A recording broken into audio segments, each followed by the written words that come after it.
The gray light of dawn crept through the bars of Riverside State Prison, cold and hesitant, as if even the sun refused to see what was about to happen. Inside a narrow cell, James Porter, a war veteran turned death row inmate, lay still on the steel bed, eyes locked on the clock. 6 a.m. In 3 hours, the state would end his life. 5 years of appeals, 5 years of saying, "I didn't do it." No one had listened. The echo of footsteps broke the silence. Warden Laura Hayes stopped at his door, voice even, eyes unreadable. "Porter, final requests are subject to approval." James raised his head, his voice rough but steady. "Please, ma'am. Let me see Max one last time." The warden hesitated. Something human flickered across her face. She nodded slowly. She didn't know that this one act of mercy was about to change everything. The dawn over Riverside, Oregon, arrived thin and colorless. A cold wind from the Cascades pushed dry needles across the prison yard and combed the razor wire so it hummed with a faint metallic tune. Inside, the lights of D-Block blinked from night to day in a single click, revealing the slow rhythm of a place that existed to keep men still. Keys rattled, radios whispered, and footsteps moved in unison down concrete halls where time was something measured, not lived. In a narrow cell near the end of the corridor lay James Porter, 42, a man whose strength had been carved by war and hollowed by confinement. He lay on a steel bunk, eyes open, hands folded over his chest like a soldier waiting for orders that would never come. His face carried the geography of endurance, a broken nose healed wrong, a scar below the left eye from a truck door in Kandahar, another faint line at the hairline where a blast had once thrown him into a wall. His brown hair was cropped close, no longer with military precision, but with the simple practicality of someone who'd stopped counting the days. He had the habit of stillness that soldiers learn, the ability to think without moving. Afghanistan had taught him that silence could be mercy, that fear hides best behind control. 5 years had passed since his world shrank to concrete walls and a window that showed only sky. 5 years of appeals that went nowhere, of saying, "I didn't do it," into phones and microphones that turned his voice into background noise. This morning, at 6 a.m., the red clock above the cell door told him he had exactly 3 hours left before the state would end his life. James stared at that clock like a man watching a river he couldn't cross. His breathing stayed steady, his mind reaching for something softer than the steel around him. A memory of late summer wheat fields outside Bend, Oregon, his father's hands, scarred but sure, fixing an old Chevy in the yard, and the sound of laughter that came rarely but always felt earned. He thought of the recruiter who told him service would build him, and of a chaplain who'd once said that surviving was a kind of prayer. But above all, he thought of Max. Max had been 9 when James met him, a German shepherd with a graying muzzle and amber eyes that seemed to understand more than any human could. The shelter volunteer warned him, "He's old, a little stiff in the hips, got a scar on his left ear." James crouched, offered his palm, and Max walked straight to him. No hesitation, no judgment. From that day on, the two became inseparable. After Afghanistan, when sleep turned to ambush and thunder felt like gunfire, Max would lie across his ribs until the nightmares let go. He was no trained service dog, just a companion with the quiet kind of loyalty that doesn't need medals. Now, 5 years after his arrest, Max was all that felt real. The rest of the world, judges, lawyers, the face of a dead man named Victor, Grant, had blurred into noise. The guards on D-Block still whispered about the case. A rich developer stabbed in his seaside condo, a partial fingerprint, a bank deposit. It had looked simple on paper. Too simple. But simplicity in courtrooms rarely favors the poor or the quiet. At 6:07, footsteps echoed down the corridor, measured and steady. Warden Laura Hayes appeared, a woman in her mid-50s with the composure of someone who'd built a life out of procedures and restraint. Her charcoal suit was pressed, her chestnut hair streaked with gray and tucked neatly behind one ear. There were lines at her eyes that hinted she'd laughed once, and deeper ones around her mouth that said she'd learned when not to.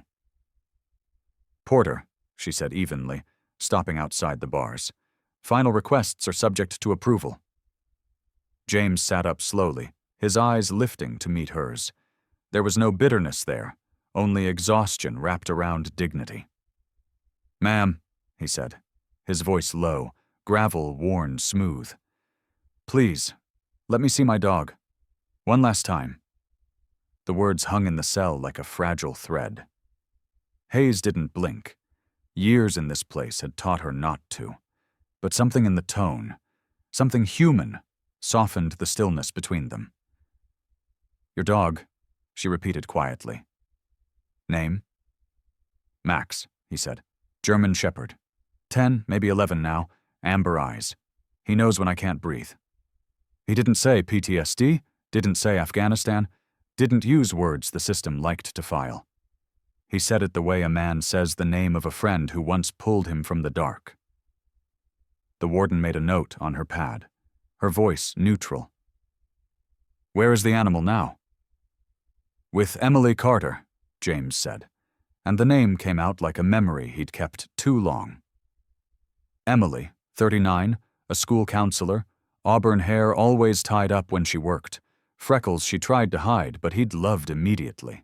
She'd been his calm after the storm. When they took him away in cuffs, she'd taken Max home.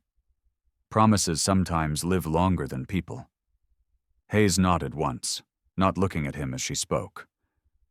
"Policy allows for farewell visits under supervision," she said, more to the hallway than to the man inside. "If the animal is controlled and the environment secured." She paused, pen hovering over the page. "I'll make the call." Behind her stood Officer Daniel Alvarez, early 30s, tall and lean, a runner's posture, the kind of man who moved like he was counting steps. His uniform was pressed, but his face said he hadn't slept. A faint shaving cut marked his jaw. He kept his eyes forward, hands behind his back, but his jaw tightened when the warden gave her decision. When they left, James stood alone again. The cell door clicked shut, a sound so sharp it felt final. He sat down, chain clinking against concrete, and leaned back until his skull met the cinder blocks. The silence that followed wasn't empty. It was heavy with all the years he'd tried to forget. He pictured Max padding across a kitchen floor, ears twitching at his name, the weight of the dog's head pressed against his chest. Outside, the wind brushed the wire and made it hum again, a lonely tune that no one listened to. Inside, the red clock ticked toward 6:11. James closed his eyes and whispered into the cold air, not a prayer exactly, but something close, a request for mercy in whatever form it chose to arrive. He didn't know, and wouldn't have dared to hope, that one small act of compassion was about to pull at the hinges of fate itself, that somewhere across town, Emily Carter would soon reach for a ringing phone, and Max, the old shepherd with the scarred ear, would lift his head from the floor, ears forward, as if he'd heard his name carried through miles of concrete and time. And in that cell, James Porter waited, steady as he'd been on battlefields and in courtrooms, waiting for the sound that could change everything. The returning footsteps of a woman who had just decided to open the gate between a man and the one soul that had never doubted him. The phone in Warden Laura Hayes's office started to ring just as the first orange thread of sunrise touched the high windows. The sound felt louder than it should have in that quiet hour, bouncing off concrete and tile. She picked it up, pressing the receiver close as if it could muffle the weight of what she was about to say.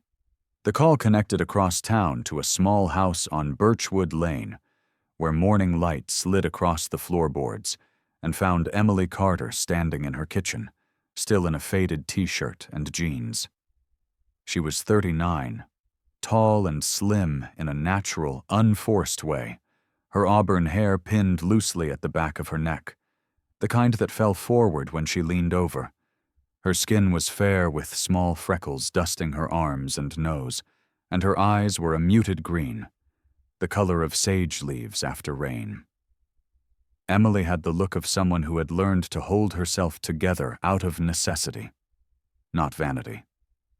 Once, before everything happened, she had been quick to laugh, but the habit had thinned into something gentler, more private. When the phone rang, she paused halfway through filling Max's bowl, her heart already knowing it was bad news. "Ms. Carter," the voice on the line said, even and professional, but the undertone carried human hesitation. "This is Warden Hayes from Riverside State Prison."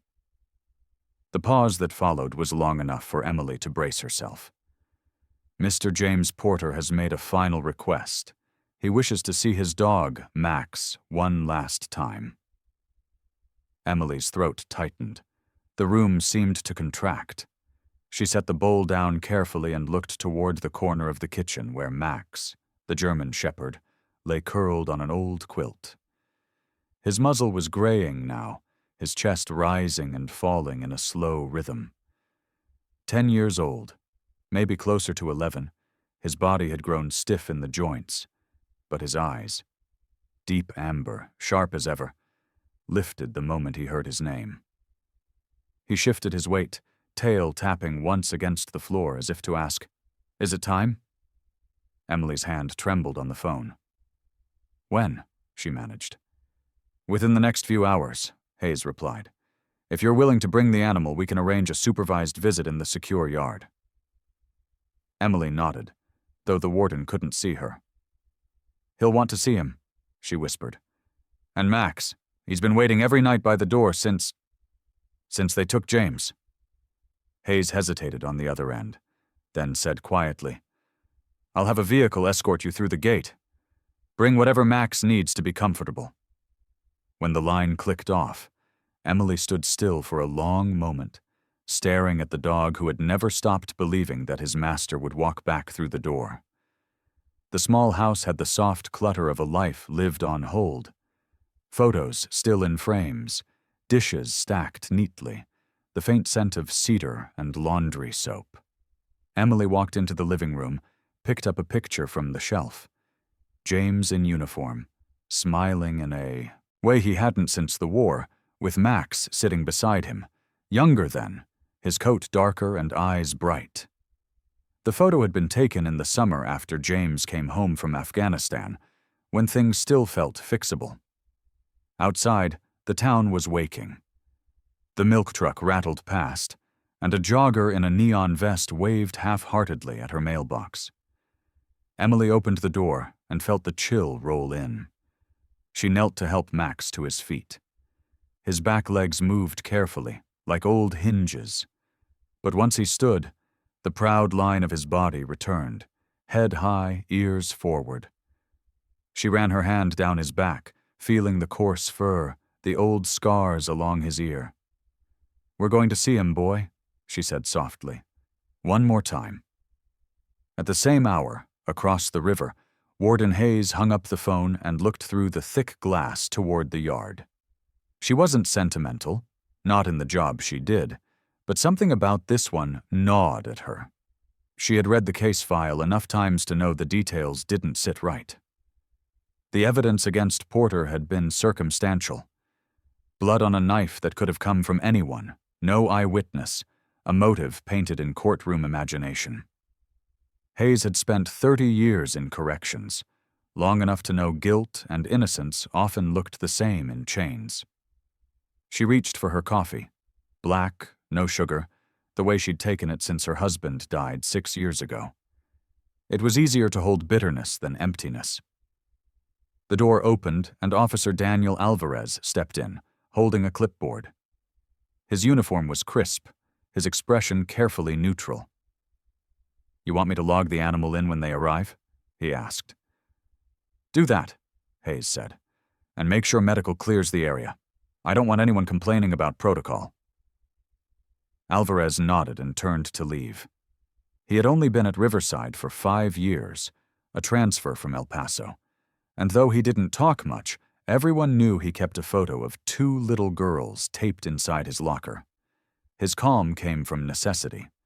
He had seen enough chaos, his brother's overdose, his mother's slow slide into dementia, to value the quiet routine of paperwork and gates that opened when you expected them to.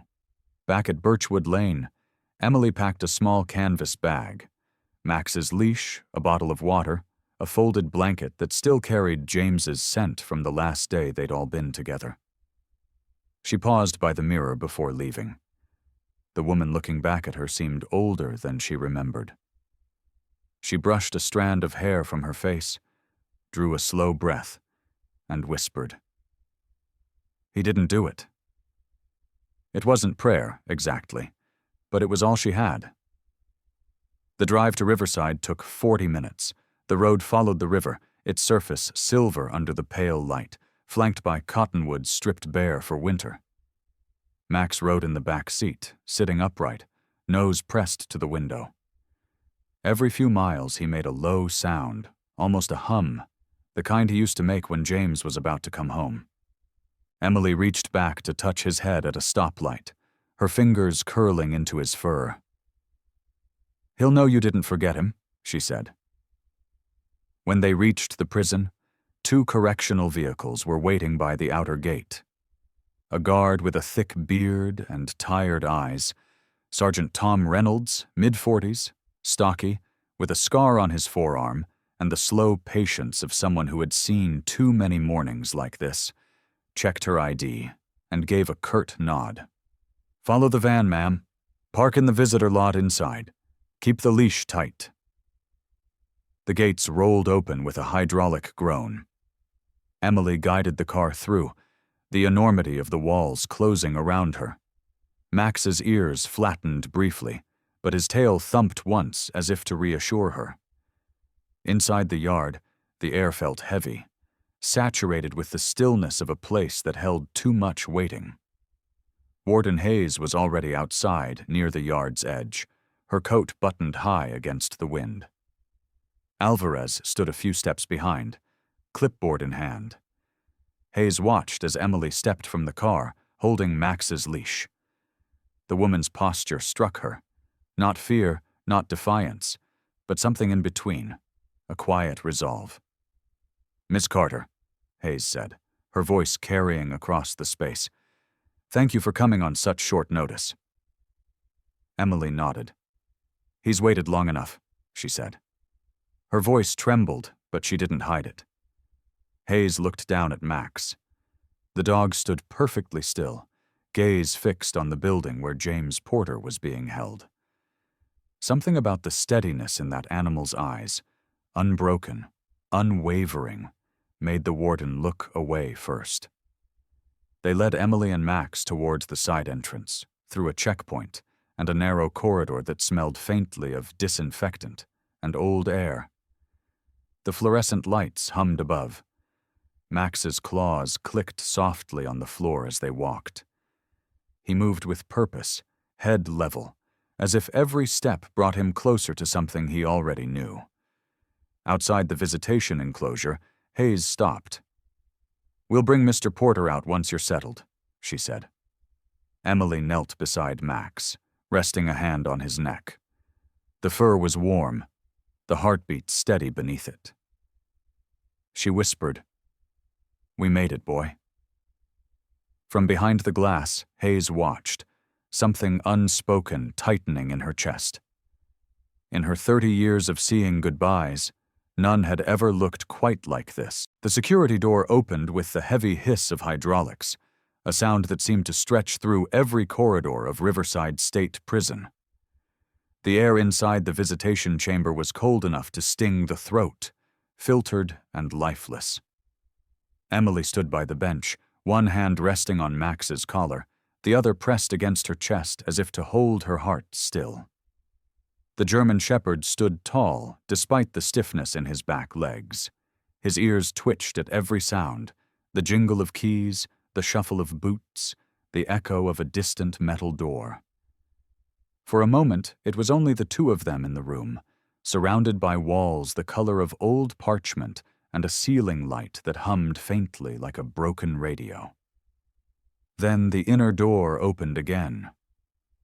Two correctional officers stepped through first. Officer Blake Turner, in his early 40s, tall and broad-shouldered with sandy hair trimmed to regulation length and a trimmed goatee, had the posture of a man who had learned long ago that compassion makes his job harder. His uniform fit him neatly. His expression practiced neutrality, though his eyes flickered with something almost human when he glanced at Emily.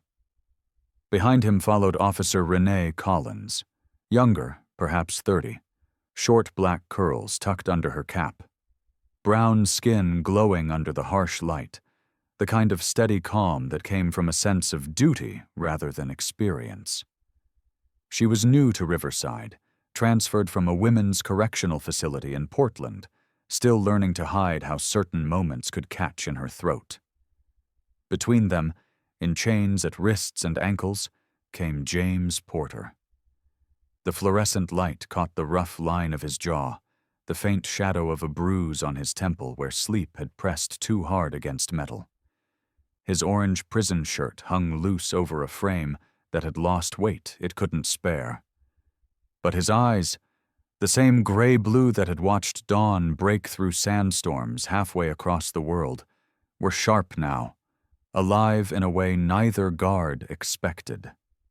Emily couldn't move. It had been 5 years since she had last seen him without glass between them. Every letter she had written, every unanswered call, every night she had knelt beside Max, whispering that it wasn't over. Everything crashed into that single heartbeat. "James," she whispered, barely sound at all. James stopped 3 paces into the room. He hadn't known what to expect. Maybe silence, maybe tears. But what came next stole the breath from every living soul there. Max let out a deep, broken sound, half growl, half cry, and lunged forward. His leash slipped from Emily's hand. Before anyone could react, the dog crossed the short distance and buried his head into James's chest, tail whipping like a flag, whining and pushing against him as if trying to make sure he was real. For a second the guard started forward, but James had already dropped to his knees. The chains clattered as his hands reached for the dog's fur, his fingers trembling as they sank into the thick coat that smelled faintly of soap and rain. "Hey, buddy," he said, voice cracking open. "Hey there, Max. You remember me, huh?" Max pressed harder, licking the rough skin of his master's hands, then his face. The room filled with the sound of a man trying not to break. Emily covered her mouth. Tears blurred everything. Even Warden Hayes, who had stepped quietly inside to witness the visit, stood still by the doorway, one hand gripping her clipboard too tightly. She had seen goodbyes before. Too many. But this was different. There was something ancient in the way that dog clung to its owner. Something sacred beyond the reach of prison regulations. James bent his forehead against Max's, whispering words that no one else could hear. Then Max stiffened. His ears flicked once, twice, and he pulled back slightly, sniffing along James's uniform with quick, deliberate movements. His nose paused at the left breast pocket. He whined low, then pawed at it with surprising force. "What's he doing?" Officer Turner asked, glancing towards the warden. James looked confused. "I don't know," he said. He's just—" He reached into the pocket, fingers closing around something small and rough. When he pulled it out, the color drained from his face. It was a scrap of dark cloth, burned along one edge, stiff with something old and dry. Emily gasped. She recognized it instantly. "That's your jacket," she whispered. "The one you wore the night they arrested you." Warden Hayes stepped forward, her heels clicking on the concrete. She took the fragment gently, holding it up to the light. The smell was faint, but distinct. Smoke and oil, the scent of something that had been near fire. "This was logged as evidence," she said quietly. "I read the file myself. The report claimed the item was destroyed during testing." James shook his head slowly. "I haven't seen it since the trial. I don't even know how it—" His voice broke again. Max sat beside him, whining softly, tail still but eyes locked on the fabric. His reaction wasn't random. He knew this scent. Hayes looked from the cloth to James, then back to the dog. "Mr. Porter, may I?" she asked. James nodded. She crouched, letting Max sniff the scrap. The dog snorted once, pulled back, then barked. A short, sharp sound that made the guards flinch. He barked again, pacing in a tight circle before stopping, nose pressed to the floor as if tracking something invisible. Warden Hayes straightened. For the first time in years, she felt the prick of unease that comes when the ground beneath certainties shifts. "This doesn't belong here," she said finally, holding the evidence bag at arm's length. "Officer Collins, log this immediately. Chain of custody starts now." Collins blinked, startled, but obeyed. "Yes, ma'am." She retrieved a small plastic envelope from her belt kit and sealed the fragment inside. James reached out, fingers brushing Max's head. "Good boy," he murmured. "You always know, don't you?" Emily knelt beside them. The sight of the man and dog together again, after everything, was almost too much to bear. She ran her hand down Max's side, feeling the steady thump of his heartbeat. "He never stopped waiting," she said softly. "Every night he'd sit by the door." James closed his eyes. "I never stopped seeing him there," he said. For a long moment no one spoke. The only sound was the hum of the vent and the faint tap of Max's tail. Warden Hayes watched them, her thoughts churning. A scrap of missing evidence appearing from nowhere, a dog reacting as if he'd found a ghost. Things like this didn't happen without reason. She turned toward Turner. "Double-check evidence storage," she said. "If anything's missing, I want to know before shift change." "Yes, ma'am," he replied, though his eyes lingered on James longer than protocol required. Hayes glanced back one more time before leaving the room. James was still kneeling, his hands buried in Max's fur, his face pressed close as if memorizing the smell of freedom. Emily sat beside them, tears running down her cheeks. Behind the glass, Officer Collins watched silently, the sealed bag in her hand. For a heartbeat, the world outside the walls didn't exist. As Hayes stepped into the corridor, the fluorescent light flickered once overhead. She felt a cold certainty settling in her gut. Something about this case wasn't right, and if a dying man's last wish had just uncovered the first loose thread, she intended to pull it. The town of Riverside slept under a thin blanket of fog, the kind that softened edges and hid small sins. Across the river from the prison, in a modest two-story house with peeling blue paint and a porch that sagged a little under its own weight, Detective Frank Doyle sat at his kitchen table staring at a cold cup of coffee. The clock above the sink read 2:17 a.m. The air smelled faintly of paper and rain, the scent of a man who never quite left his work at the station. Doyle was 51, broad through the shoulders but carrying the kind of stiffness that comes from too many years behind a desk. His hair, once thick and black, had turned the color of wet iron, with deep grooves at his temples that matched the fatigue in his eyes. He still shaved each morning out of habit, though a shadow always crept back by evening. His face had a permanent squint, as if he were always trying to see through a lie. He'd worked homicide for 20 years, long enough to know the job wasn't about catching monsters, but about living with the ones that wore human faces. Doyle's marriage hadn't survived the job. His wife, Elaine, had left 5 years ago, saying she was tired of waking up to an empty bed and the smell of gun oil. She'd taken their daughter, Mia, now a college freshman in Eugene. Doyle sent her postcards from gas stations and late-night diners, notes that never said he missed her, but always found a way to mention that he was still here. He rubbed at the scar on his left forearm, a pale crescent from a knife fight that went bad 15 years earlier. It still itched when rain was coming. He leaned over the open folder on the table. The People versus James Porter. The file was dog-eared, its pages marked with coffee rings and pencil notes from a younger version of himself.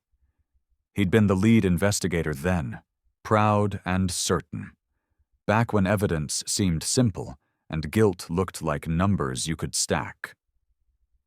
But tonight, as he looked at the photocopy of the forensic report, something old in his chest began to stir.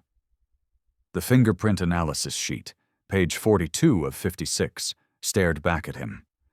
The box labeled Match Status should have read Inconclusive, the way it did the day they closed the case. But the word had been overwritten. Same letters, darker ink, a different pen. Someone had traced it, just enough to hide the faint impression of an earlier mark. Beneath it, barely visible under the lamp, he could still see the ghost of the original entry. It had said, "Unidentified partial. Requires follow-up." Doyle frowned. That note wasn't his handwriting, and it wasn't the lab tech's either. He reached for another file, flipping to the evidence chain of custody log. Every item tagged and signed, except one. Exhibit 12B. Burnt fabric fragment recovered from scene. Testing pending. The space for final status was blank. His pulse picked up. That was the same kind of fabric the warden had just called about earlier that day. He'd heard the voicemail while half asleep. "Detective Doyle, this is Laura Hayes from Riverside Correctional. Something has come up related to your old case." Doyle pushed away from the table and stood. His knees popped like old wood. The rain had started again, tapping softly at the window. He grabbed his coat, a worn brown leather relic from another decade, and his car keys. The mirror by the door showed a man with a weathered face and eyes too awake for the hour. He muttered to himself, "Someone's been cleaning house?" The drive to the precinct was short. The streets were empty except for the orange glow of street lamps and a lone delivery truck parked by the diner. The police station sat on the corner of 4th and Maple, an old brick building that smelled of dust and copier toner. The night shift desk sergeant, Officer Linda Morales, looked up from her crossword as Doyle entered. She was in her late 30s, compact, with dark hair pulled into a bun so tight it looked like it could deflect bullets. She had the sharp humor of someone who'd learned early that laughter kept you sane in a job like this. "Couldn't sleep again, Frank?" she asked, setting her pen down. "Never do," he replied, flashing his badge more out of habit than necessity. "Need to pull some archives. Case from 5 years ago. Porter." Morales nodded, typing into the computer. "That one's been locked since the conviction. You'll need the captain's authorization." "Yeah, I'll risk it." He gave her a faint grin. "You didn't see me." She rolled her eyes but slid her keycard across the counter. "You didn't see me either." Doyle made his way down the corridor, the hum of fluorescent lights filling the silence. The evidence room was colder than the rest of the building. He unlocked the metal cage and began scanning the shelves. Cardboard boxes lined the walls, labeled by case number and date. The one he wanted was near the back, dust thick on the lid. He pulled it down, coughed once, and set it on the metal table. Inside were sealed bags, neatly tagged. Knife, photographs, victim's watch, Porter's jacket. But Exhibit 12B, the burnt fabric, wasn't there. "Damn it," he whispered. He checked the manifest again.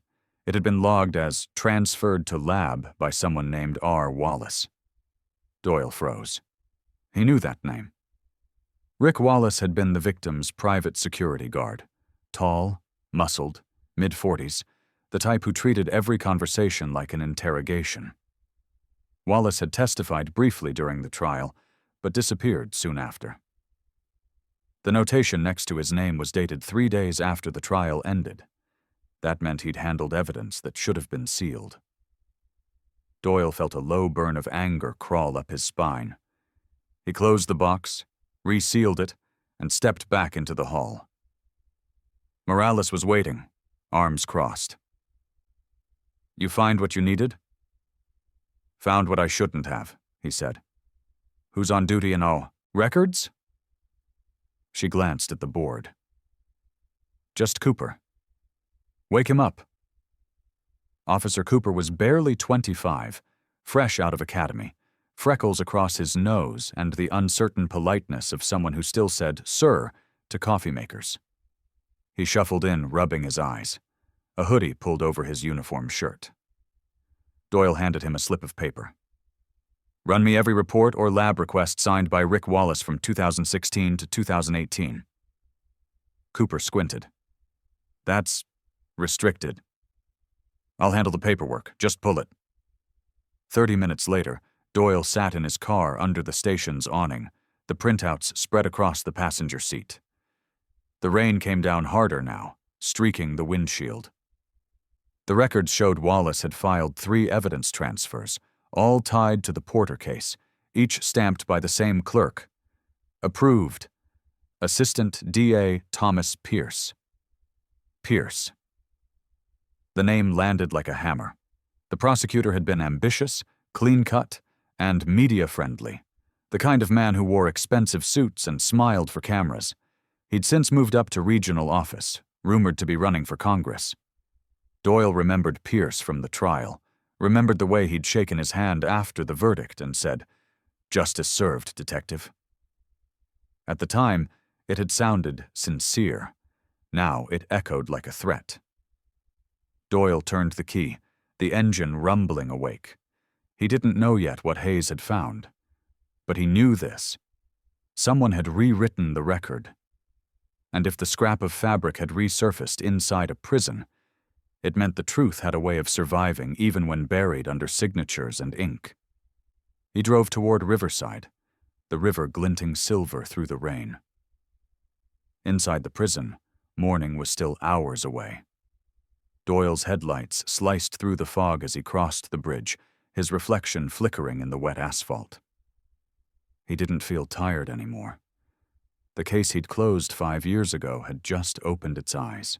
The morning after the reunion dawned gray and windless, the kind of stillness that made even the walls of Riverside Prison seem to listen. Warden Laura Hayes sat in her office, blinds half open, a stack of reports on her desk that she hadn't really read. The file from the previous day, the one containing the burnt fabric fragment, lay in front of her, tagged and sealed. She had already sent it to the state forensics lab for verification, but something about it kept her here long after sunrise. Years of procedure had taught her that details rarely screamed. They whispered, and only those who'd grown tired enough to listen heard them. A knock came at her door.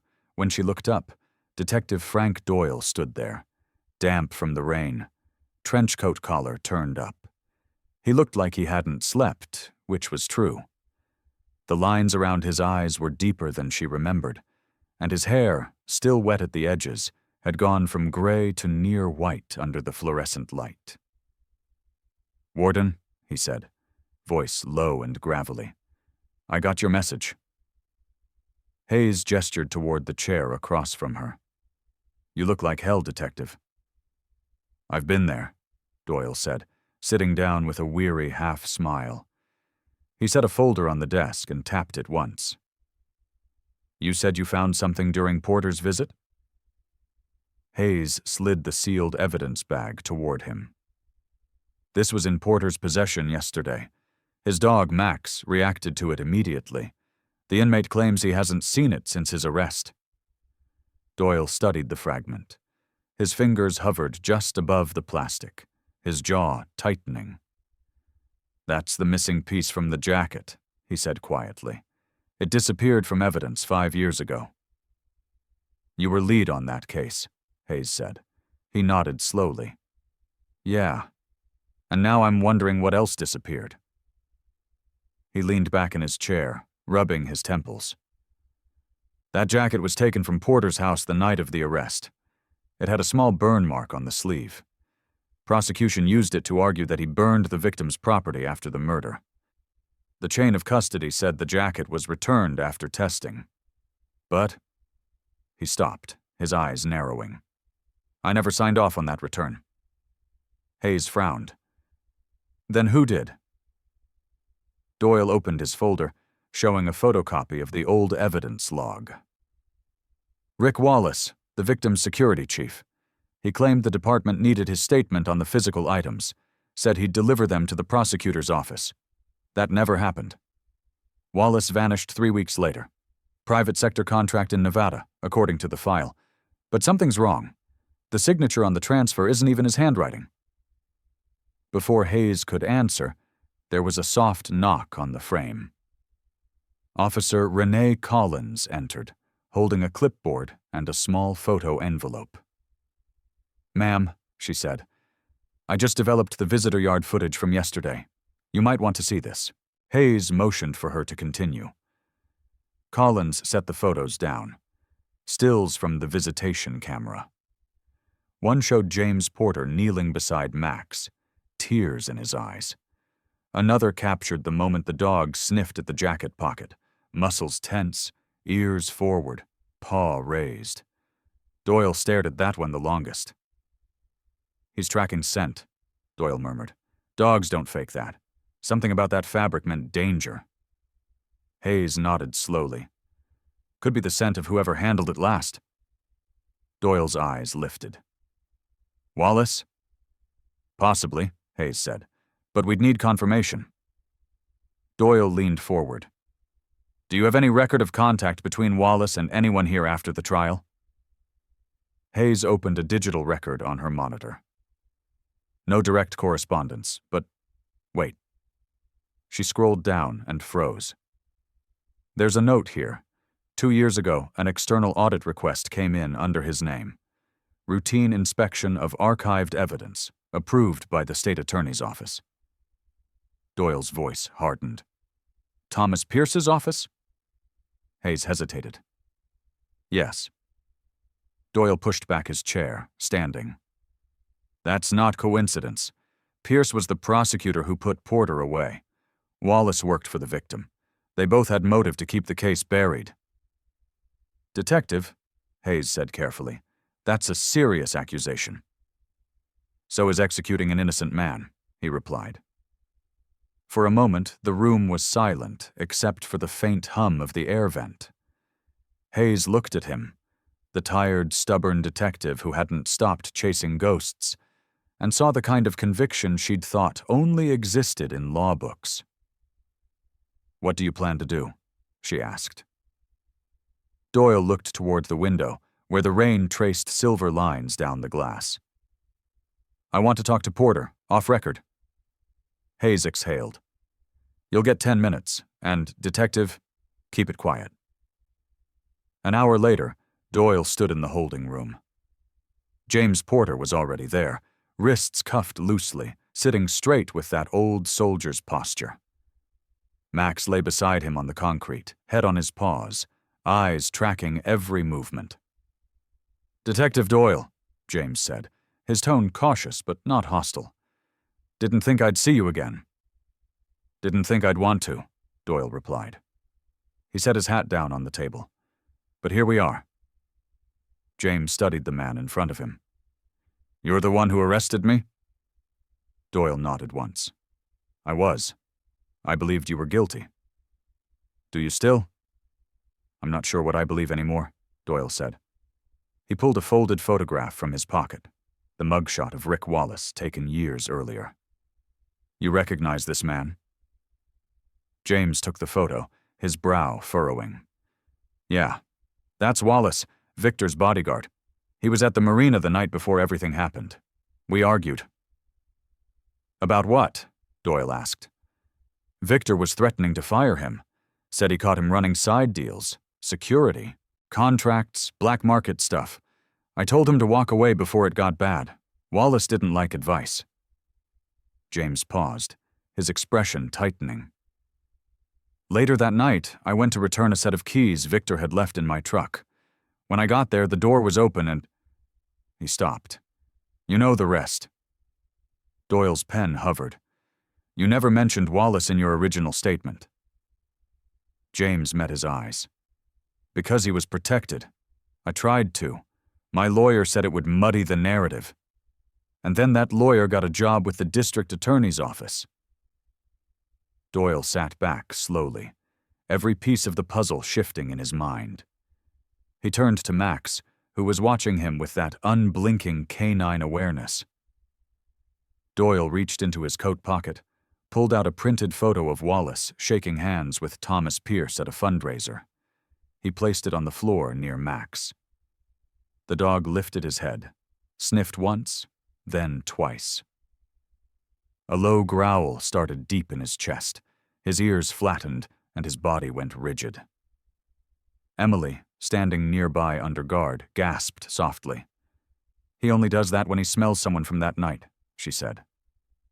Doyle looked at the photo again. Guess we just found our ghost. Later, back in her office, Hayes filed her report but left the section titled Disposition Blank. She stared at the empty line, her pen hovering. Outside, thunder rolled over the river, echoing against the prison walls. Somewhere, Rick Wallace was still out there, and now there were too many people who knew. The rain had turned relentless by noon, a steady drum on the windows of the Oregon State Capitol building in Salem. Inside, Detective Frank Doyle stood in the outer office of the governor's legal counsel, coat dripping, collar still wet. He clutched a brown envelope in his hand, the one containing the forensics report and photographs of the burnt fabric fragment. The secretary, a woman in her 50s with silver blonde hair pinned neatly in place and reading glasses dangling from a chain, gave him a look halfway between pity and irritation. Sir, the governor's in session, she said. You'll need to leave the file, and someone will... Ma'am, Doyle interrupted, voice gravelly but calm. This man's about to die in 30 minutes. If this doesn't get seen now, there's not going to be anyone left to save. He slid the envelope across the counter, the word urgent stamped in red. The secretary hesitated, studying his face. Something in his eyes, tired but unshakable, made her pick up the phone. Governor Reed's office, she said into the receiver. I have a Detective Doyle here. Yes, the Porter case. Her brows knit. Understood.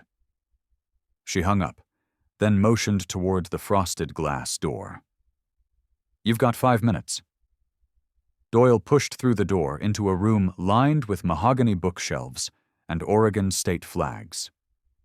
Governor Martha Reed stood by the window, arms folded, her reflection sharp against the rain. In her early 60s, tall, composed, she carried the kind of authority that didn't need to be announced. Her hair was ash-brown cut in a precise bob, and her suit, a muted navy, fit like it belonged in the same breath as the word discipline. She turned as he entered. Detective Doyle, she said evenly, you have 5 minutes to convince me I'm not about to undermine my own justice system. Doyle placed the evidence on her desk. Governor, the jacket fragment recovered from James Porter's pocket yesterday matches the missing evidence from his original case file. It was supposed to have been destroyed, but instead it was handled by Rick Wallace, the victim's own security chief, and then approved under the authority of Thomas Pierce, the prosecuting attorney. Reed raised an eyebrow. Those are serious claims. Ma'am, they're not claims. They're signatures. Wallace disappeared right after the trial. Pierce moved up to regional office, and now we have proof that key evidence was falsified. You have an innocent man sitting in a cell waiting for a needle that shouldn't exist. Reed's aide, Douglas Meyer, a trim man in his 40s with rimless glasses and the weary patience of a bureaucrat, flipped through the report. His tone was skeptical, but not dismissive. "Governor, the evidence chain is compromised, but we'd need confirmation from the forensics lab before any executive action." "Lab won't matter in 30 minutes, Doyle shot back. "You've got the power to issue a temporary stay. 48 hours. Give the lab time to verify." Reed regarded him silently. The clock on the wall ticked loud in the pause.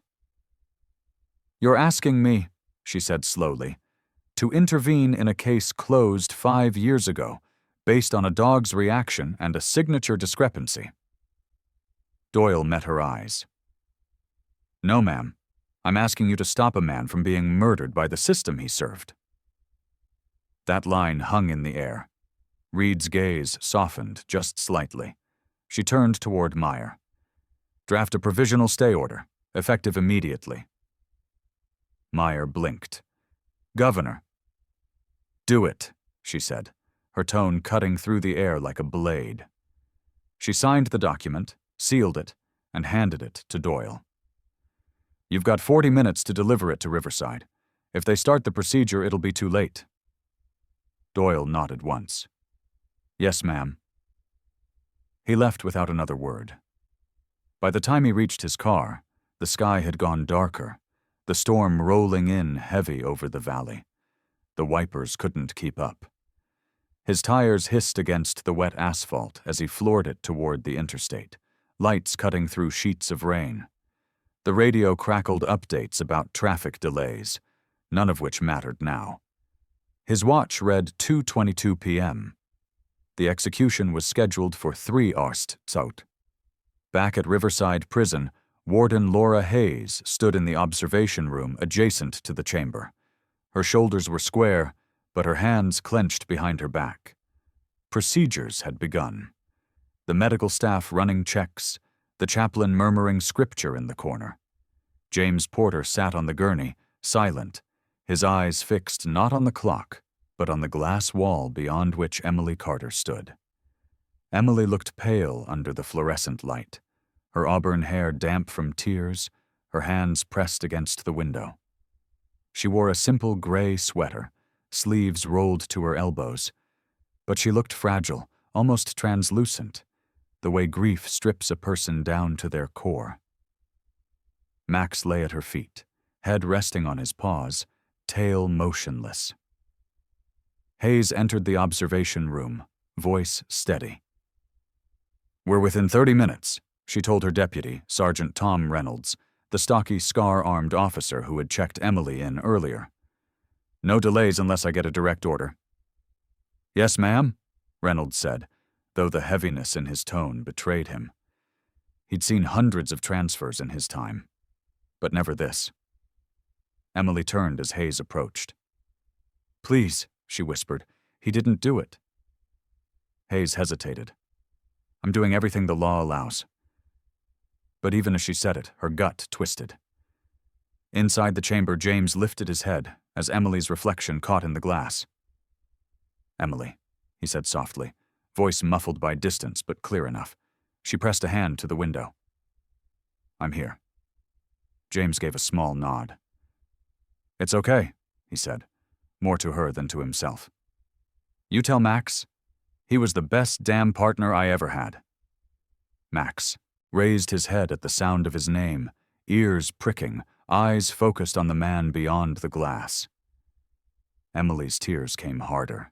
She turned to the chaplain, her voice breaking. "Can I go in? Please, just for a minute." Hayes was about to refuse when the intercom crackled. "Warden Hayes, this is the front gate," a guard's voice came through, loud and urgent. "We have an incoming vehicle, state insignia. They're saying it's from the governor's office." Hayes's heart kicked. "Hold all procedures," she ordered. Reynolds grabbed the phone. "Gate confirms, ma'am. It's Detective Doyle. He's got paperwork." 5 minutes later, the door burst open. Doyle stepped in, soaked through, face pale but alive with purpose. He slapped the envelope onto Hayes's desk. Governor Reed's order. 48-hour stay. Signed and sealed. For a long second, nobody moved. Then Hayes took the document, scanned it, and exhaled. "Stand down," she said into the intercom. "Cease all procedures immediately." Emily covered her mouth, her knees buckling as relief and disbelief collided. James looked around, unsure if he'd heard right. Hayes entered the chamber herself, holding the paper. "Mr. Porter," she said quietly, "your execution's been postponed. You're still in custody, but you have more time." James blinked, the weight of the words taking a moment to land. He looked toward Emily through the glass.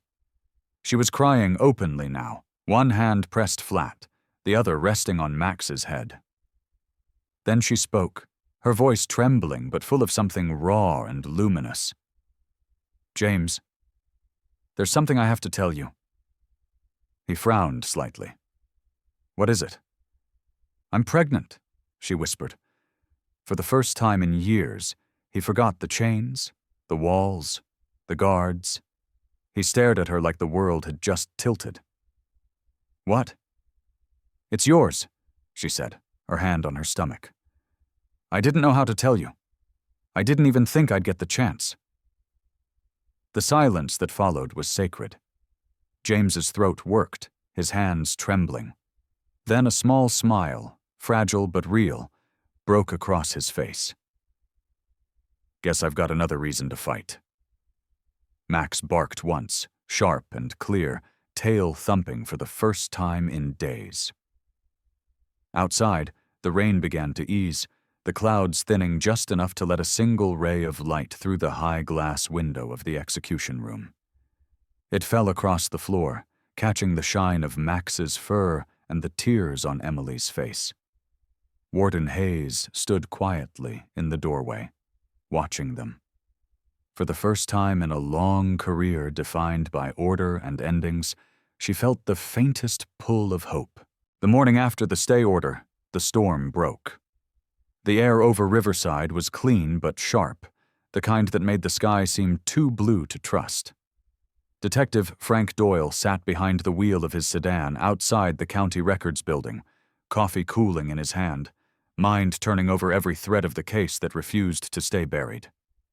Across the street, the courthouse loomed, a fortress of stone and glass where men like Thomas Pierce built careers on closing doors. Doyle hadn't slept since the night before the near execution. He didn't feel tired. He felt cornered. He took one last swallow of coffee, grimaced at the bitterness, and stepped out into the sunlight. Inside, the air smelled of ink and bureaucracy. He flashed his badge at the front clerk, a young woman with curly red hair and dark skin named Angela Marsh, who wore a bright yellow cardigan and had the weary efficiency of someone who'd seen too many desperate detectives before breakfast. "Morning, Detective. You're early," she said. "Early or late," Doyle muttered, sliding a paper toward her. "Need access to the Grant Estate's financial disclosure forms, 5 years back, sealed archives." Angela raised an eyebrow. "You got clearance for that?" "Governor's stay order covers investigatory extensions. You can call her office if you need to." Angela sighed, typing quickly. "You know how much trouble I get in if I just hand this over?" "About half as much as I'll get if you don't." She cracked a reluctant grin. "You really know how to make friends, Detective." After a pause, she retrieved a thick manila file. "Grant's disclosures, last filed 2 days before his death.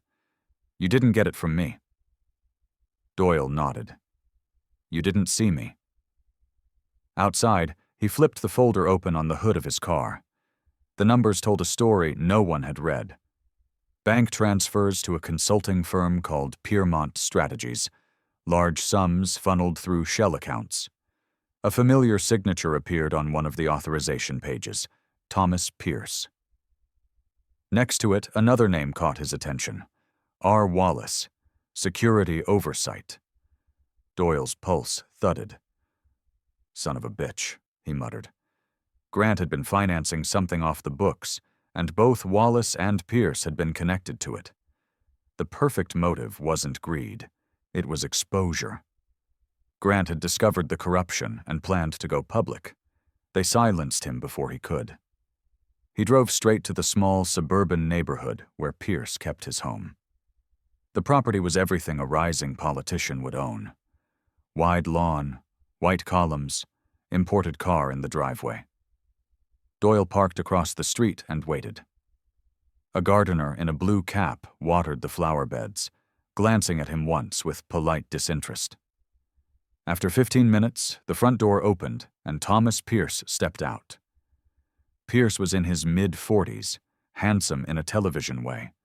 Tall, trim, dark hair combed perfectly, his jaw clean-shaven, his navy suit tailored within an inch of vanity. He moved like a man who believed the ground rose to meet his shoes. But behind the politician's polish was a thin crack, something that looked like fatigue around the eyes, the kind that came from living too close to his own lies. Doyle crossed the street. "Morning, counselor." Pierce froze mid-step, adjusting his cufflinks as if that would buy him time. "Detective Doyle," he said smoothly, "this is unexpected." "Everything about this case has been unexpected." Doyle stopped a few feet away. "Mind if we talk?" Pierce smiled that media-trained smile. "Always happy to cooperate with law enforcement."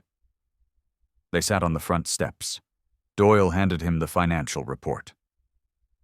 "Victor Grant's last filings.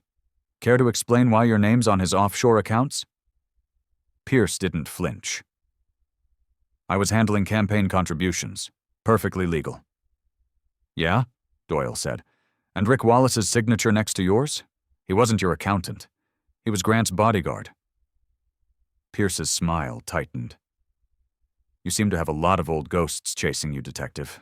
Maybe you should let them rest." Doyle leaned closer. "I just stopped a man's execution because those ghosts didn't rest. That man was innocent, and you knew it." Something flickered in Pierce's gaze, a shadow that came and went like lightning. "Be careful what you accuse, Doyle. You're talking to the state prosecutor." Doyle stood. "Not for long, if I can prove what I think." Pierce's expression turned cold. "You're running on borrowed credibility, Detective. No evidence, just speculation. The governor can't save you from slander." Doyle started back toward his car, but as he opened the door, Pierce added, "Wallace isn't my problem anymore. If you want answers, find him, if you can." Doyle turned back. "You're saying he's alive?" Pierce said nothing. The corner of his mouth twitched just once before he turned and went inside. That night, Doyle met with Warden Hayes in her office again. She looked exhausted, the lines under her eyes deeper than before. The clock read 9:45 p.m. "You shouldn't even be here," she said. "This place is on lockdown after what happened." Doyle set the file on her desk. "Pierce was funneling money through Grant's accounts. Wallace helped. When Grant found out, they killed him. Then they used Porter's jacket to frame him." Hayes frowned. "That's a hell of a leap." "Not a leap," Doyle said, sliding the document toward her. "A paper trail. I just don't know where Wallace went after the trial." Hayes leaned back, thinking. 2 years ago, an outside security audit was done here under his name. The credentials checked out. If it wasn't Wallace himself, it was someone using his ID. Doyle's stomach tightened. "Meaning he's been here since. Or close enough to touch what he wanted." The room fell silent. Outside, a guard's radio crackled somewhere in the hallway. Hayes rubbed her temples. "If Pierce's hands are dirty, you realize what that means? Every case he's touched could unravel. The state won't want that exposed." "I don't care what the state wants," Doyle said. "I care about what's right." Hayes studied him, her eyes softening. "You ever get tired of being the only man in the room who does?" "Every damn day," Doyle said quietly. Meanwhile, in his cell, James Porter sat on the edge of his bunk, staring at the faint light from the hallway. Emily had left hours earlier, escorted out after visiting hours. Max lay curled at the foot of the bed, chest rising and falling steadily. The air still carried the sterile chill of the execution chamber, but the silence was different now. Less like an ending, more like the pause before something begins. James leaned forward, resting a hand on Max's fur. "You saved me again, huh?" he murmured. Max opened one amber eye, gave a low sigh, and nudged his hand as if to say, "Not done yet." In another office across town, Pierce stood before a window overlooking the river. His phone buzzed once. A message blinked across the screen. "He's asking too many questions. Handle it." The sender was listed as ROW. Pierce stared at it for a long moment before typing back, "Consider it done." Then he turned off the phone and stared out into the dark water below, where city lights rippled like secrets trying to surface. The courthouse in downtown Salem stood under a pale morning light, its marble columns casting long shadows across the wet pavement. A crowd had already gathered beyond the police barricades, reporters with cameras, locals clutching coffee cups, faces half curious, half hopeful. Inside, the atmosphere was tense, humming with the electricity of a story too big to ignore. Detective Frank Doyle entered through the side door, the weight of 5 years' guilt pressing down on his shoulders. His suit, pressed but worn at the seams, carried the faint smell of stale coffee and rain. He nodded to the bailiff, then took a seat at the witness table, setting a stack of folders in front of him. Every document in that pile, every signature, every photo, was a nail in the coffin of the lie he'd once helped build. At the front of the courtroom, Judge Meredith Collins adjusted her glasses and glanced over the bench.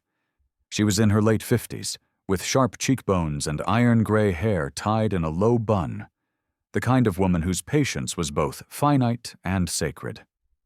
Her dark blue robe fell heavily over her small frame, and her voice carried the quiet authority of someone who had spent 3 decades separating truth from noise. "Court is now in session for the emergency retrial of the State versus James Porter," she said. "Let the record show all participants present." On the left, District Attorney Thomas Pierce sat at the prosecutor's table, his jaw tight, his suit immaculate as ever. The charm that had carried him through elections was gone, replaced by something brittle, an edge of fear carefully disguised as confidence. Across from him, James Porter sat beside his new defense counsel, Rachel Nguyen, a young attorney in her early 30s. She was small but unshakable, with almond eyes sharp behind rimless glasses and long black hair pulled into a sleek ponytail. Her tailored gray suit contrasted against the scuffed briefcase she carried, the same one her father, a public defender before her, had used for 20 years.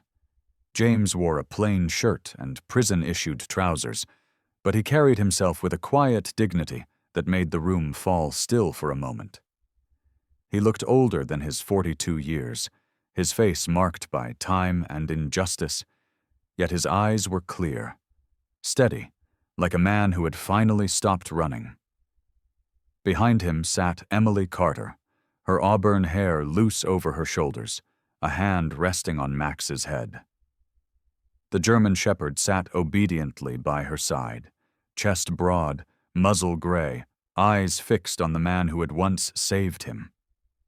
The courtroom staff had made an exception to allow him inside. No one had the heart to deny it. Judge Collins looked down from the bench. "Detective Doyle, you requested this hearing. The floor is yours." Doyle stood, buttoning his jacket. "Your Honor, 5 years ago, James Porter was convicted of the murder of Victor Grant based on fabricated evidence and a manipulated chain of custody. We now have proof of both, as well as testimony from an individual directly involved in the cover-up." Pierce rose. "Your Honor, this is irregular." "Sit down, Counselor," Collins said sharply. "You'll have your turn." Doyle gestured towards the door. Bring him in. The bailiff opened the side entrance. 2 marshals escorted Rick Wallace into the courtroom, wrists cuffed. The man looked older than his 45 years, broad shoulders sagging under a beige jumpsuit, beard peppered with gray, eyes hollow from too many nights in holding cells. His once proud swagger had been replaced by the quiet twitch of a man running out of corners to hide in. He was sworn in and took the stand. Doyle stepped closer. Mr. Wallace, you were employed as Victor Grant's head of security at the time of his death? Wallace nodded. Yeah. His voice was low, raspy. I worked for him 6 years. And on the night of the murder? Wallace hesitated. I was there, but I didn't pull the trigger. He looked up, eyes flicking toward Pierce before returning to Doyle. Grant found out Pierce and I were running side deals, money laundering, campaign kickbacks. He was going to turn everything over to the feds. Pierce panicked, told me to scare him, make him back off. Things got out of hand. The courtroom murmured, reporters scribbling furiously. Doyle leaned forward. So you admit to tampering with evidence? Yes. Afterward, Pierce told me to take Porter's jacket from his house. Said we'd burn it, make it look like Porter tried to destroy proof. He handed me the knife from the scene. Said just enough of Grant's blood would stick. I logged it under my name and walked it through evidence control. Later, he told me the case was airtight. That's when I disappeared. Wallace's hands shook. I was scared. Thought I'd end up like Grant. Judge Collins stared down at Pierce. Mr. Pierce, do you deny these allegations? Pierce rose slowly. Your Honor, this man is a confessed criminal.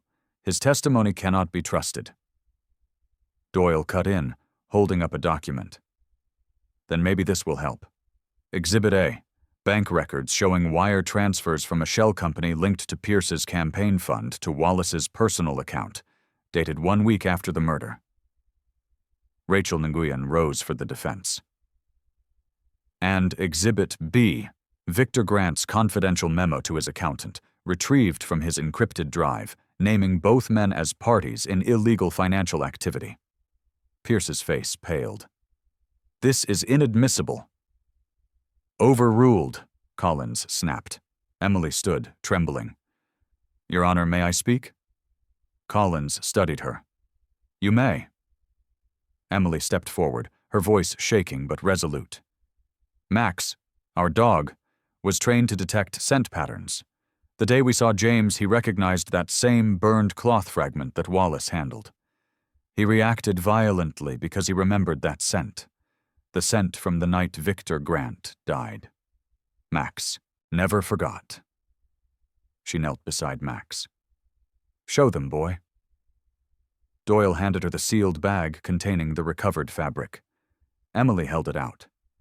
Max's ears flattened. He growled low, a deep rumble that filled the silent room, then barked once, sharp, unmistakable. The reaction was primal, undeniable. The judge's gavel struck once for order, but her face softened. Enough, she said quietly. We've heard all we need. She turned to the jury box where 6 emergency appointees had been seated for the review hearing. Ladies and gentlemen, you've heard the testimony and reviewed the evidence. How do you find? The foreman stood. We find the defendant, James Porter, not guilty. The words hit the room like sunlight breaking through storm clouds. Emily gasped, tears spilling freely. Doyle let out a long breath he didn't realize he'd been holding. Max barked again, this time joyous, tail wagging. Judge Collins turned to James. Mr. Porter, you are hereby exonerated of all charges. The state apologizes for the miscarriage of justice. You are free to go. James stood slowly, trembling. He looked at Emily, then at Max. The dog bounded forward, placing his paws on James's chest, licking his face as the guard smiled and stepped aside. Emily rushed to him, wrapping her arms around them both. Doyle watched from the gallery, emotion flickering behind his tired eyes. Hayes, standing near the door, gave a faint nod of approval. Even Judge Collins took off her glasses for a moment, blinking away something she would later deny. Outside, the reporters swarmed as the doors opened, but for James Porter, the world had narrowed to one thing: the weight of Max's head in his hands and the sound of Emily's quiet sobs against his shoulder. Justice, long delayed, had finally found its way home. The first morning of freedom felt unreal to James Porter. The sun outside the courthouse was too bright, the air too open, and the sound of the crowd cheering his name felt distant, as if it belonged to someone else's life. Emily held his arm tightly, her fingers trembling despite the warmth of the day. Beside them, Max trotted with steady grace, head held high, tail swaying gently, his fur glinting gold where the sunlight touched the gray. The cameras flashed. Reporters shouted questions. But for James, there was only the steady rhythm of Max's paws against the sidewalk, the sound that had anchored him through years of silence and concrete walls. Later that afternoon, they drove north toward Portland. Emily drove carefully, one hand on the wheel, the other occasionally resting on James's knee. He watched her profile, the soft angle of her jaw, the way strands of auburn hair escaped the loose braid and shimmered in the light. Freedom looked like her, unguarded, fragile, real. But amid the joy, something about Max's breathing made him uneasy. The dog lay in the back seat, head resting on a blanket, chest rising unevenly. "He's tired," Emily said quietly. "He hasn't stopped since yesterday." James turned around, eyes full of worry. "It's more than tired," he murmured. "He's hurting." The next morning, they visited Dr. Helen Marlowe, a senior veterinarian known in Portland for her compassion and steady hands. She was in her early 60s, tall, broad-shouldered, with silver hair tied back in a no-nonsense bun. Her blue scrubs looked worn but spotless, and her eyes, calm, intelligent, motherly, carried the heaviness of someone who had seen both life's beginnings and its endings far too often. When she saw Max, she smiled softly. "Well, look at this soldier," she said, kneeling beside him. Max lifted his head, tail thumping weakly. "How old is he?" 10, Emily said. "Almost 11. Dr. Marlowe nodded, running her hands gently along Max's ribs. Her expression shifted, barely perceptible, but enough for James to notice. "He's lost weight," she said. "Has he been eating regularly?" "Not really," James admitted. "Since the prison, he barely touched food." She stood, motioning toward the exam room. "Let's run a few scans, just to be safe." Hours passed in a haze of antiseptic and waiting room coffee. James paced near the window, hands in his jacket pockets, eyes fixed on the parking lot below. Emily sat nearby, flipping through an old magazine without turning a single page. When the door finally opened, Dr. Marlowe's face told them everything before she even spoke. "I'm sorry," she said softly. "It's cancer, advanced stage, probably in his stomach." Emily gasped, her hand flying to her mouth. James's jaw clenched, the words catching somewhere behind his ribs. "How long?" he managed. "Maybe weeks," Marlowe said. "But there's a chance. Cornell University has a specialized oncology program. They're doing experimental treatments, radiation, gene therapy. If we act fast, we might buy him time. And if he's strong enough, maybe more." James nodded numbly. "Then we go." 3 days later, they were in upstate New York. The Cornell Veterinary Medical Center rose from a rolling green hillside, sleek glass and red brick under a wide open sky. Inside, the hall smelled faintly of disinfectant and hope. They were greeted by Dr. Samuel Grant, no relation to the victim, a middle-aged oncologist with sandy hair and wire-rimmed glasses, his smile polite but efficient. "Mr. Porter," he said, shaking James's hand. "We've been briefed. Max's case is complex, but he's strong. We'll start imaging and, if feasible, remove the tumor surgically." Dr. Grant had the measured calm of a scientist who spoke only in facts. His voice was smooth but detached, shaped by years of managing other people's heartbreak. "There's a small risk of complications," he continued, glancing at Max through the glass window of the prep room. "But I understand this dog's more than a patient to you." James nodded. "He's my partner. He saved my life." The surgery was scheduled for dawn. That night, James couldn't sleep. He sat in the clinic's dim hallway, elbows on his knees, head in his hands.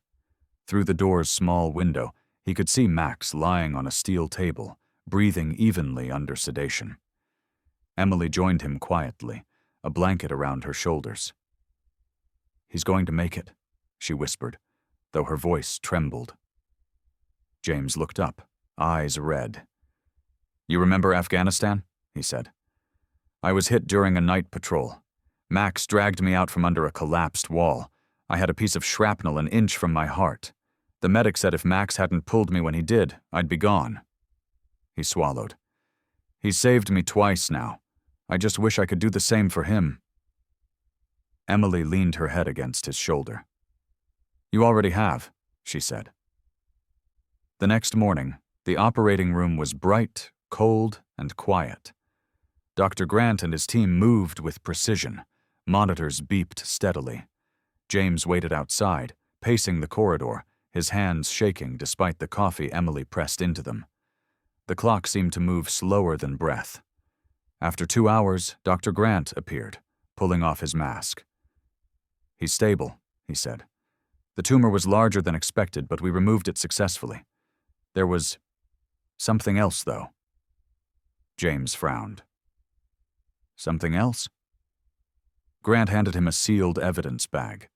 Inside lay a small metallic shard, no bigger than a fingernail, dark with oxidation. "We found this lodged in his stomach lining.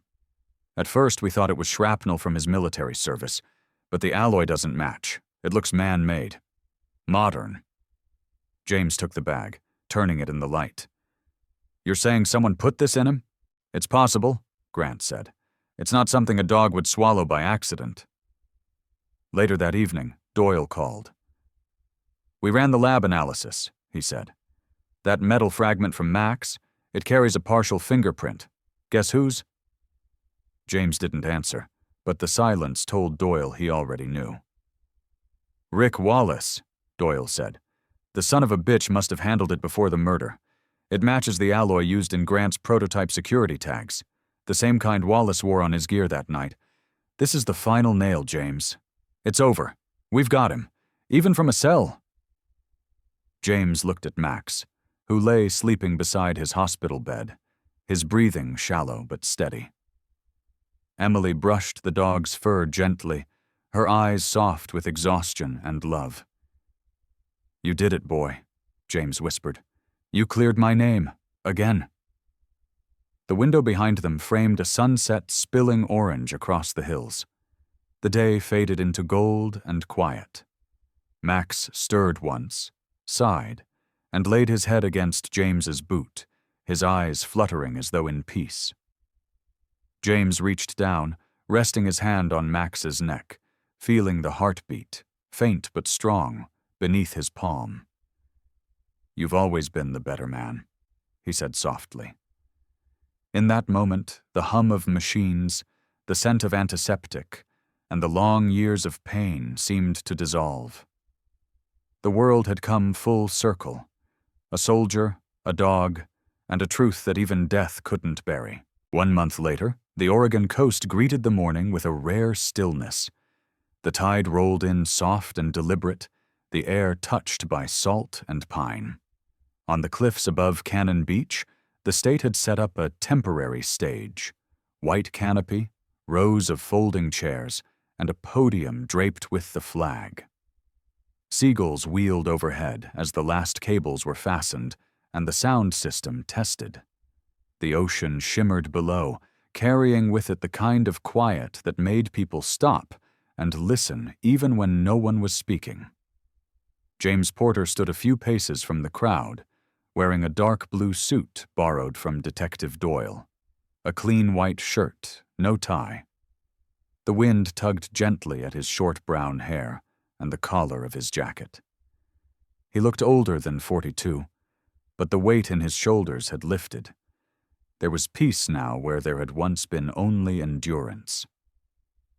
In his arms, he held Max, wrapped in a soft gray blanket. The German shepherd's fur had thinned, his muzzle more silver than sable, but his eyes, steady and amber as autumn, still carried that quiet dignity that had defined him all his life. Emily stood beside James, her auburn hair loose and rippling in the sea wind, her pale face glowing with the warmth of the sun. She was in a cream-colored coat, one hand resting on her small, rounded belly, the other lightly touching James's arm. "He's awake," she whispered. "He wanted to see this." James smiled faintly, looking down at Max. "He's earned it." Detective Frank Doyle arrived shortly after, his tan trench coat flapping open, the wind ruffling his silver hair. His face was lined, but somehow softer now, the hardness worn smooth by closure. He gave a small nod to James, the kind that said more than words could. "You ready?" "Never thought I'd hear that question again," James said. "Then I guess we both got lucky," Doyle replied, slipping his hands into his coat pockets. From the main tent, Governor Martha Reed approached, surrounded by aides and local press. Today she looked less like a politician and more like a person, dressed simply in a dark wool coat, her hair swept by the wind. She stopped when she reached James, offering her hand. "Mr. Porter," she said warmly, "it's good to see you outside those walls." "Ma'am," James replied, shaking her hand. "I never thought I'd see the ocean again." Reed's eyes softened. "Neither did a lot of good men in this state. That's why we're here today." The band struck a low chord as the crowd quieted.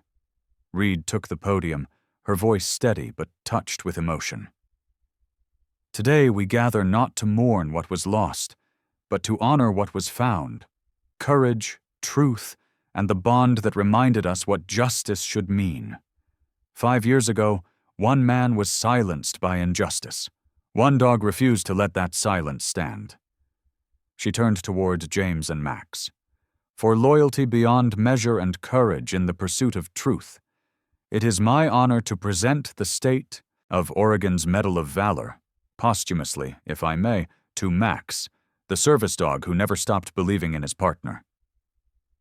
The applause rose slowly at first, then swelled, blending with the sound of the waves below. Cameras clicked. James stepped forward, holding Max carefully. Reed pinned a small bronze medal to the corner of the blanket. Max lifted his head weakly, blinking in the light, as if he knew. Reporters snapped photos, the freed man, the loyal dog, the ocean burning gold behind them. But in that moment, James saw none of them. He bent down, pressing his forehead gently against Max's. The air carried the faint scent of seagrass and salt. "You did it, buddy," he whispered. "You saved me, twice." Max blinked once, slow and deliberate. His breathing was shallow but peaceful. He gave a low, soft whine and nudged his nose against James's neck. James held him closer, feeling the rhythmic rise and fall beneath the blanket. "It's okay," he murmured. "You can rest now." Emily stepped closer, her eyes wet but smiling. Doyle looked away, jaw tightening as he blinked hard. Governor Reed bowed her head slightly. The crowd fell silent. A single gull cried overhead, circling once before gliding out toward the horizon. James felt it then, the faint tremor in Max's chest easing, the last exhale a sigh that melted into the sea breeze. The world seemed to still around him, as if even the ocean had paused to listen. He held Max for a long time, the warmth fading beneath his hands, and whispered, "Good boy." The waves below struck the rocks, foaming white, then fell back again. After the ceremony, as the crowd dispersed, Doyle stood beside James, overlooking the cliffs. The wind had picked up, carrying the smell of salt and rain. "He went out the way he lived," Doyle said quietly. "Peaceful, brave." James nodded. "He never wanted medals, just to do his job." Doyle smiled faintly. "And he did it better than any man I've known." Emily joined them, linking her arm through James's. "He's not really gone," she said. "He's part of us now, every breath, every day we get after this." They stood together in silence as the sun began its slow descent into the Pacific. The sky turned copper, then rose, then gold. The waves below shimmered as though the sea itself had caught fire. James knelt and set the blanket down gently on the grass, where a small wooden plaque would later stand. Max, K9 companion, hero, friend. He guarded the truth until the end. Doyle laid a single white rose beside it. Emily bent down, pressing her palm to the earth. James looked out over the endless horizon, the last light of day spilling across his face. In that moment, there were no more chains, no more cells, no more ghosts, only the sea, the wind, and the quiet presence of something that would never truly be gone. Sometimes miracles don't arrive with thunder or light. They come quietly through mercy, faith, and love. James Porter didn't ask for freedom that morning. He only asked for one more moment with his dog. But God works in ways we cannot predict. Through a simple act of compassion, the truth found its way back into the light. Maybe that's the real miracle, how love, even in the darkest places, still carries God's hand within it. Every sunrise we see, every second chance we get, is proof that grace still walks among us. If this story touched your heart, take a moment to share it. Leave a comment about your own small miracle. And if you believe that God still watches over the broken and the faithful, subscribe, join our community, and let's keep hope alive together. May God bless you, your loved ones, and every soul still waiting for their light to come.